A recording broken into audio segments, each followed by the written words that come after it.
헤롯에게 잡혀서 그 다음 날 참수당할 위기에 처했던 베드로는 하나님의 천사의 도움으로 옥에서 나오게 되었습니다.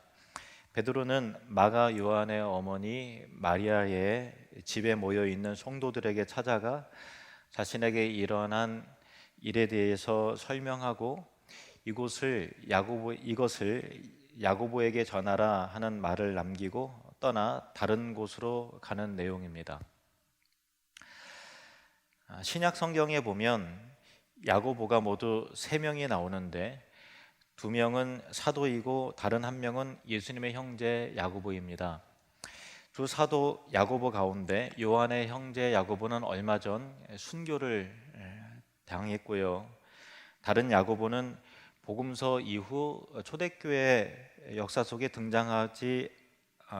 등장하고 있지 않기에 오늘 본문에 나오는 야고보는 예수님의 형제 야고보를 의미함을 어렵지 않게 생각할 수 있습니다. 예수님은 동생들이 있었는데요.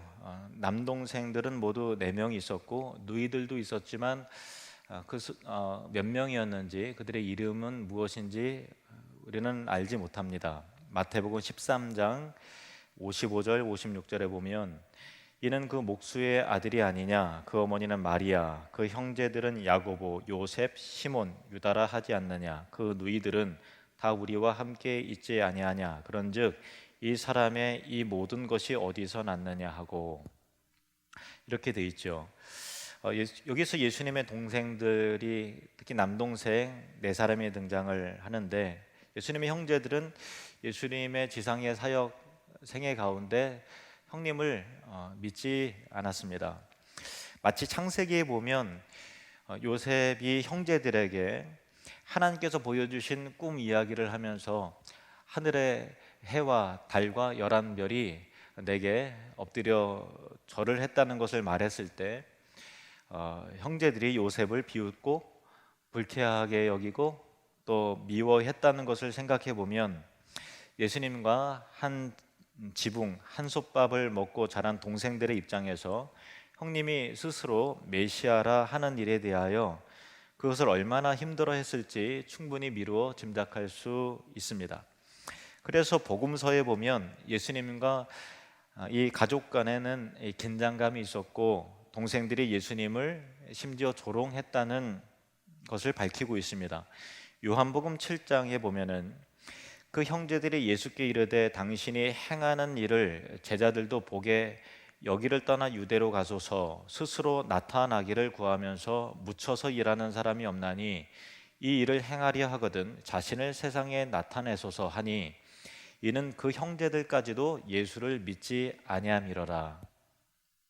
또 가족들은 예수님을 모욕하기도 했습니다. 마가복음 3장에 예수의 친족들이 듣고 그를 붙들러 나오니 이는 그가 미쳤다 함일러라. 가족들이 미친 사람 취급했다는 것이죠.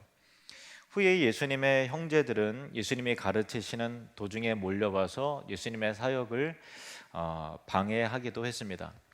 그런데 지금 오늘 본문에서 베드로가 예수님의 형제였던 그 야고보를 콕 집어서 자신이 헤롯에게 죽지 않고 풀려난 것을 그에게 전하라 했다는 것은 야고보가 비록 12사도 가운데 들어가지는 않았지만 현재 예루살렘 교회의 감독, 즉 대표였다는 것을 말하는 것입니다. 사도행전 15장에 보면 기독교 역사상 최초의 총회가 열리는데 그때 그 총회 의장의 역할을 담당했던 이가 바로 야고보였습니다. 사도 바울은 갈라디아서 2장에 바나바와 함께 예루살렘에 2번째 방문한 것을 말하면서 야고보를 베드로와 요한과 보다 먼저 언급하면서 이들이 교회의 기둥이라고 밝힙니다. 갈라디아서 2장 9절 또 기둥같이 여기는 야고보와 게바와 요한도 내게 주신 은혜를 알므로 나와 바나바에게 친교의 약속을 하였으니 우리는 이방인에게로 그들은 할례자에게로 가게 하려 함이라.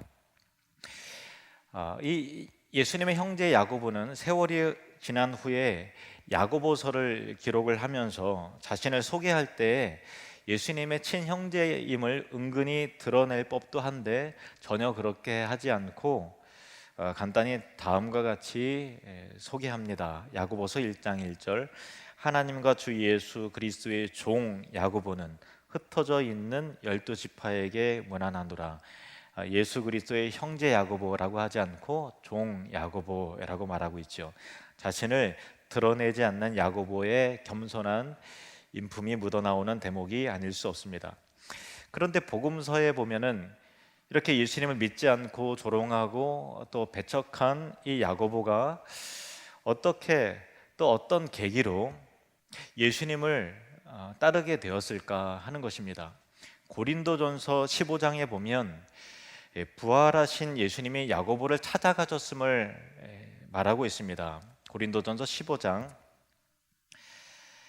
장사 지낸 바 되셨다가 성경대로 사흘 만에 다시 살아나사 게바에게 보이시고, 게바는 베드로입니다.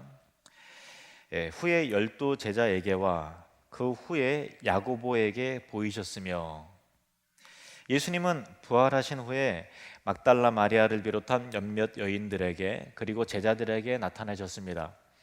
믿지 않는 자들에게는 스스로를 보이지 않으셨어요.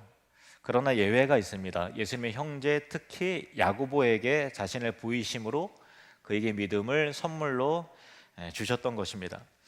부활하신 예수님을 만난 야고보는 자신의 형님을 하나님의 아들이시라는 것을 인정하고 믿고 따르는 자가 되었고, 또 이 마가의 다락방에서 함께 기도하는 그 현장에 어머니 마리아와 다른 형제들과 함께 기도했으며 같이 다 성령세를 받고 초대교회의 일원이 되었습니다. 그리고 후에 예루살렘 교회를 대표하는 그 교회의 감독이 되었던 것입니다. 사랑하는 성도 여러분, 우리도 이 믿음이 처음부터 우리의 것이 아니었음을 알고 있습니까? 우리도 야고보처럼 한때 예수님을 조롱하고 또 교회를 비웃거나 혹은 진리에 대하여 아무런 관심이 없었던 과거가 있었던 자들입니다. 그런 우리에게 예수님이 찾아오셔서 믿음을 선물로 주신 것이죠. 그래서 교만과 고집과 불신의 껍질이 벗겨지고 성령 안에서 새롭게 거듭나 영원한 진리에 대하여, 하나님 나라에 대하여, 그리스도의 구원에 대하여, 십자가 복음에 대하여 비로소 눈뜬 자들이 된 것입니다. 주님으로부터 받은 이 믿음을 귀하게 여기시기를 바랍니다. 믿음은 주님이 주신 선물입니다.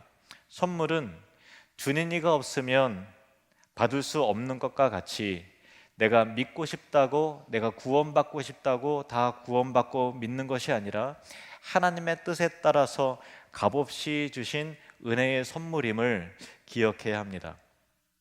한편 베드로는 교회의 대표 야고보와 형제들에게 자신에게 일어난 일을 전하라 당부한 후에 그곳을 떠나서 다른 곳으로 갑니다. 다시 본문 12장 17절 말씀을 보시면 베드로가 야고보와 형제들에게 이 말을 전하라 하고 떠나 다른 곳으로 가니라. 날이 밝으면 헤롯이 눈에 불을 켜고 자신을 수색할 텐데 먼저는 자신과 그리고 공동체의 안전을 위해서 떠났을 것입니다. 그리고 무엇보다 자신에게 맡겨진 남은 사역을 완수하기 위해서였을 것입니다. 베드로는 어디로 갔을까요? 아무도 알 수 없습니다. 이후 베드로는 사도행전 15장에 예루살렘 총회 때에 잠깐 등장하고 더 이상 등장하지 않습니다. 사도행전의 무대 뒤로 이제 사라지는 것입니다. 이제 사도 바울이 기독교 역사의 새로운 주역으로 올라오게 되면서 기독교는 유대인에게서 이방인 선교의 역사 중심으로 펼쳐지게 되고, 유대인 중심의 사역을 했던 베드로는 스팟라이트를 받는 자리에서 물러나게 되는 것이죠. 베드로가 이 이후에 어디로 갔는지 정확하게는 알 수는 없으나 아마 곳곳에 여러 교회들을 순회하며 사역했던 것으로 추측할 수 있습니다. 갈라디아서에 보면 베드로가 안디옥 교회에 머문 적이 있음을 밝히고 있고, 그리고 또 나중에는 고린도 교회에도 방문했을 것으로 보여지기도 합니다. 고린도전서 1장 12절에 내가 이것을 말하거니와 너희가 각각 이르되 나는 바울에게, 나는 아볼로에게, 나는 게바에게, 즉 베드로에게, 나는 그리스도에게 속한 자라 한다는 것이니, 또 9장 5절에 우리가 다른 사도들과 주의 형제들과 게바와 같이 믿음에 자매된 아내를 데리고 다닐 권리가 없겠느냐 하면서 고린도 성도들에게, 고린도 교회에 아마 베드로가 방문했던 것으로 보여지는 그런 흔적이 있습니다. 또 갈라디아서 2장 11절에 게바가 안디옥에 이르렀을 때에 이렇게 나오죠. 그리고 나중에 베드로의 서신에 보면은 그가 로마에 있음을 밝히는 대목이 있는데요. 베드로전서 5장 13절에 택하심을 함께 받은 바벨론에 있는 교회가 너희에게 문안하고 내 아들 마가도 그리하느니라.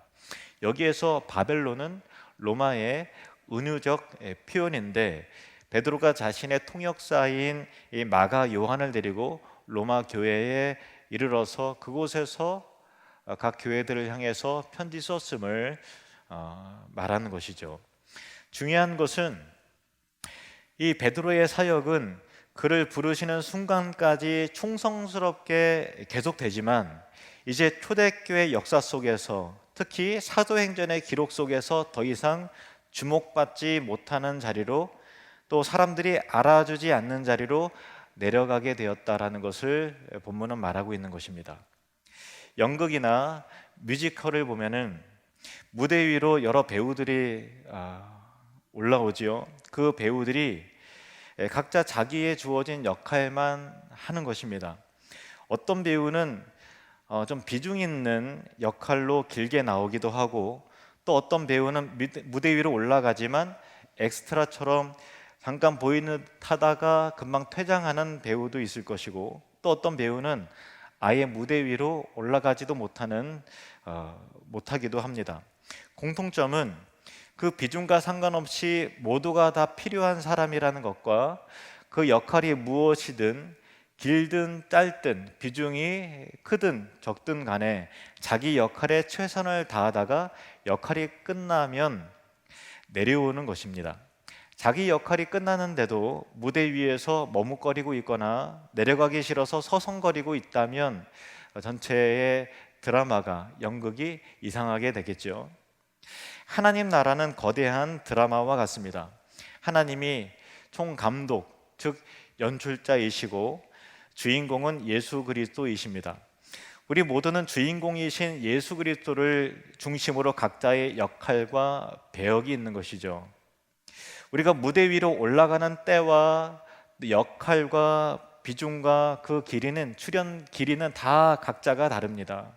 연출가이신 하나님이 지시하시는 대로 최선을 다해 그 역할을 감당하고 그 역할을 마치게 되면 무대 뒤로 퇴장하여 나오는 것입니다.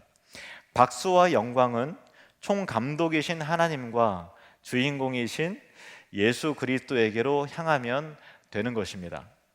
내게 주어진 역할이 부담스러워 못한다고 회피해서도 안 되고, 분량이 적다고 또 역할이 마음에 안 든다고 따져서도 안 됩니다. 우리는 거대한 구원과 하나님 나라의 이 우주적 드라마의 작은 한 부분만을 맡았을 뿐입니다. 그리고 그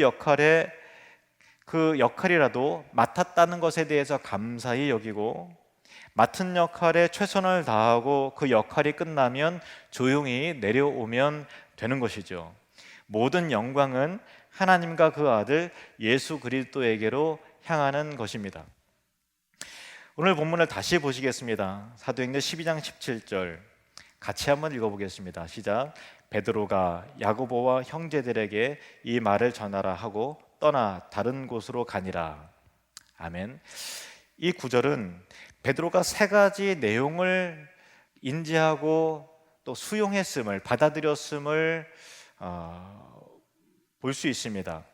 첫 번째로는 예루살렘 교회에 자신이 더 이상 머물지 않아도 된다는 것을 그가 받아들였습니다. 예루살렘 교회는 감독 야고보를 중심으로 이루어짐을 인정했다라는 것입니다. 두 번째로, 베드로는 이제 교회가 헬라파 유대인 기독교인들과 이방인 선교 그리고 이방인 교회를 중심으로 하는 새로운 새 시대가 열리게 됨을 인정하고 받아들였다는 것입니다. 이것은 이제 더 이상 자신이 주목받지 않는 시대가 되었음을 인정한 것입니다. 세 번째, 베드로는 하나님께서 맡기시는 새로운 비전과 역할과 사역을 위해서 나아갔던 것입니다. 베드로는 후에 그의 편지에서 나그네라는 말을 자주 사용합니다. 베드로전서 1장 1절 말씀, 예수 그리스도의 사도 베드로는 본도, 갈라디아, 갑바도기아, 아시아와 비두니아에 흩어진 나그네, 교회를 흩어진 나그네라고 표현을 합니다. 베드로전서 1장 17절에 외모로 보시지 않고 각 사람의 행위대로 심판하시는 이를 너희가 아버지라 부른즉 너희가 나그네로 있을 때를 두려움으로 지내라. 지금 이 땅에서 살아가는 그 순간이 나그네로 있을 때다라는 것이죠. 그리고 베드로전서 2장 11절 말씀, 사랑하는 자들아 고류민과 나그네 같은 너희를 권하노니 영혼을 거슬러 싸우는 육체의 정욕을 제어하라. 베드로는 우리 신자는 이 땅에서 영광을 누리는 자들이 아니라 잠시 왔다 가는 하늘의 영광을 사모하고 하늘의 축복에 소망을 두는 나그네일 뿐이며 하늘의 고향을 둔 나그네라는 것을 잊지 말아야 한다는 것입니다. 이 교계의 유명한 목사님들 그리고 주변의 선배 목사님들이 한 분, 두 분 은퇴하시는 것을 최근에 많이 봅니다. 작년에는 제 멘토이신 이철호 목사님이 은퇴를 하셨습니다. 아직 먼 것 같지만 저도 언젠가 나이가 들면 은퇴를 해야 하는 시기가 올 것입니다. 마무리를 아름답게 해야 하겠다는 생각을 하게 됩니다. 세계적인 스타 BTS, 방탄소년단이 예전에 인터뷰하는 것을 본 적이 있는데요. 마음에 와닿는 부분이 있었습니다. 이렇게 말했습니다. 지금은 우리가 예상했던 것보다 훨씬 더 높이 하늘을 날고 있습니다. 하지만 언젠가 비행을 마치고 내려오는 시점이 올 텐데 추락이 아니라 잘 착륙했으면 좋겠습니다. 추락하는 것은 두렵지만 착륙하는 것은 두렵지 않습니다. 이렇게 말하는 것을 보면서 생각이 참 깊은 친구들이구나 하고 생각을 했습니다. 저나 여러분이나 마찬가지입니다. 우리 교회 장로님들 중에서도 몇 년 내로 은퇴하시는 분들이 몇 분 있으십니다. 은퇴라는 것은 더 이상 주목받지 않는 자리로 내려오는 것을 말합니다. 잘 착륙하는 것을 말합니다. 그렇다고 사명이 끝나는 것이 아니라 하나님께서 주시는 새로운 사명을 향해서 나아가는 것이죠. 우리 모두에게는 교회를 향한 사명, 하나님 나라를 사명, 선교와 복음의 사명이 있습니다. 기도의 사명이 있습니다. 이것은 주님이 부르시는 그날까지 감당해야 할 사명입니다. 단 역할이 바뀌고 비중이 줄어들고 무대에서 내려오고 남들이 잘 알아주지 않을 뿐입니다. 베드로가 떠나 다른 곳으로 가니라. 베드로가 떠나 다른 곳으로 가니라. 이 짧은 구절에는 여운이 있습니다. 아름다운 순종과 영적 거인의 용기 있는 퇴장이 있습니다. 나그네의 삶의 지향이 있습니다. 하나님의 인도하심을 따르는 새로운 방향의 전환과 펼쳐지는 미래가 있습니다. 우리 모두가 하나님 나라의 드라마 속에서 각자 맡겨진 배역에 핑계대지 말고 최선을 다하다가 역할이 끝나면 아름답게 퇴장할 줄 알아야 합니다. 그렇다고 하나님 나라의 사명이 끝나는 것은 아닙니다. 남들이 알아주지 않는 자리에서, 박수 받지 못하는 그 자리에서, 베드로와 같이 끝까지 충성해야 합니다.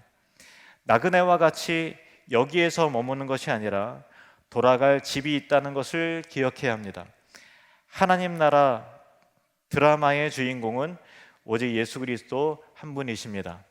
기도하시겠습니다.